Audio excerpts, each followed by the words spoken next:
Hello, everyone. Welcome to the third module of English grammar. We have completed nouns, the types of nouns, numbers, genders. We have completed adjectives, the types of adjectives, degree of comparison, superlative degree, comparative degree, and what are the rules to change from positive to comparative to superlative. Now we are here with one of the busiest and the most important parts of speech, that is a verb. This is a bit complicated. Do not worry. Sometimes you need to listen to the lecture. You easily grasp the concept of the lecture. Sometimes you need to understand the lecture, practice it, then only everything will be clear. So don't panic. Now, verb is something basically we all know, that is action, doing something, which expresses an action or state of being, that is known as the verb. It provides key information of the subject of a sentence. It is central to the sentence predicate. So that is verb. For example, I am recording a lecture. You are listening to the lecture. She is having her food. I am playing cricket. I'll be going for a walk in the evening. So everything you do, everything you are supposed to do, everything you have done, that is verb. Well, you are surrounded by verb. Okay. So she drove to Lonavala. Yeah. So uh, he is having the time of his life. Everything is there in verb. Without verb, you cannot construct a sentence. Now, the most after after the concept of verb, you need to understand the concept of direct object and indirect object. So I have given you the more data and example. This is very important. What is direct object and indirect object? Basically, you need to understand direct object, indirect object in order to be clear about transitive and intransitive verb. So basically, when you are confused what is a direct object and which one is indirect object, you got to ask the question. Now, what is the question? Whom or what? If you ask the question whom or what, you get the answer, that is a direct object. If you're asking the question for whom, to whom, for what, when it is preceded by a preposition, it is an indirect object. Let me give an example. He bought an umbrella. So a bought over here is verb and umbrella is the object. He brought what? You ask the question what, you get the object. You get the object, right? That umbrella. He bought what? You ask the question. Now he bought me an umbrella. So for whom? The question arises for whom. When you ask for whom, it becomes the indirect object. In direct object, the receiver of the action is expressed by the verb. In indirect object, the receiver of the direct object. So direct object and indirect object. Indirect object is always based on direct object. Well, direct object is never cares about the indirect object, and it answers to the question what, whom, and I've already told you to whom, for what, whom, something like that. Uh, in direct object, a noun or pronoun receiving the action. An indirect object, a noun or pronoun that receives the direct object. So here's the subject or something like this. An indirect object is noun or pronoun that receives the direct object. Direct object is independent of the indirect object, and indirect object is always dependent on the direct object. And it is preceded by verb, the direct object, and these are usually preceded by preposition. I hope everything is clear. No need to worry. What are the types? Obviously, the action, because verb denotes action. So the first type is action, right? Verb always describe actions. So basically, action verb is basically the name indicates. It denotes action. It describe a thing or describe things done by the person or can do or demonstrate. For example, when you are playing, Simon says, ask you not to play. Okay, like to not to play, and he says, okay, if you are playing, play with me. Play in a proper way. Um, try to jump over that particular rope or something like that. Now there are examples. For example, to accept, she accepted the marriage offer. Why I'm giving the example of marriage. Now every Indians must be thinking of the marriage that happened last night. That was an Easter egg, that was a joke, so don't take it seriously.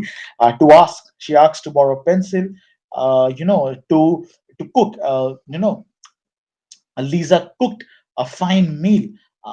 He sings in the church choir. Now, The action verb can be further divided into transitive verb and intransitive verb. Now, in order to understand the transitive and intransitive, you need to understand direct and indirect object, which I've already said in the previous slides.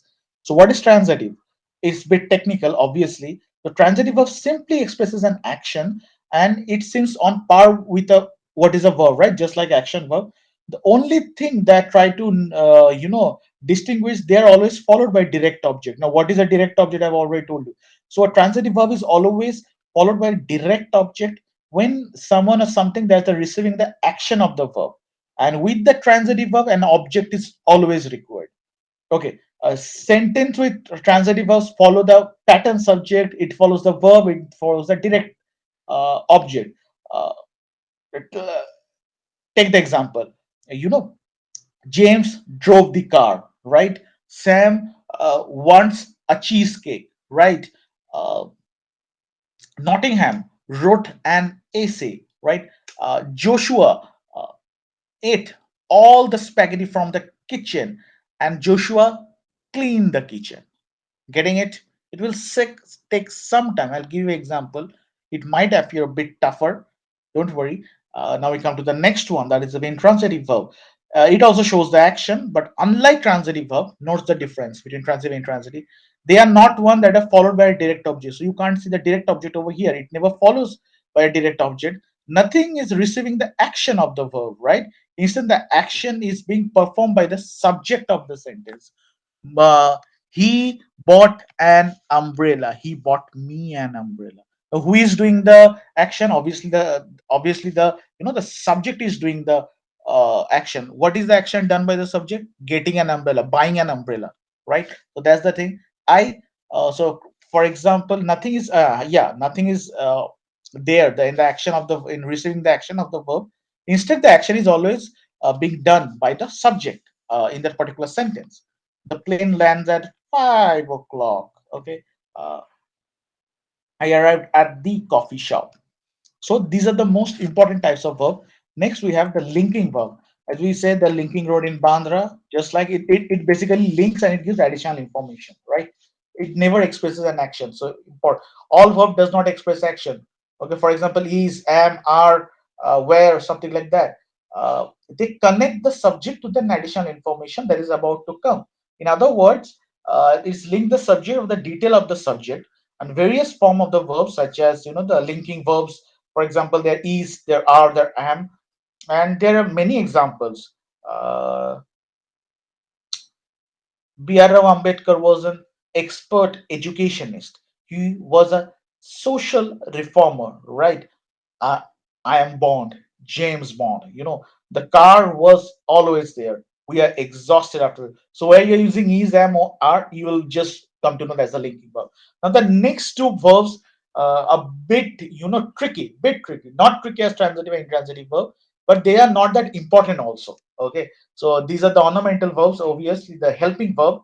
The helping verbs, it helps someone, so it is not the basic thing, it's the additional thing, right? They help the main verb of the sentence by giving some extra information. See, not information, not the required information, but the extra information, by extending its meaning, right?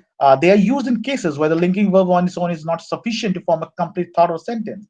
So the example, for example, I have been there before. I am walking to the store.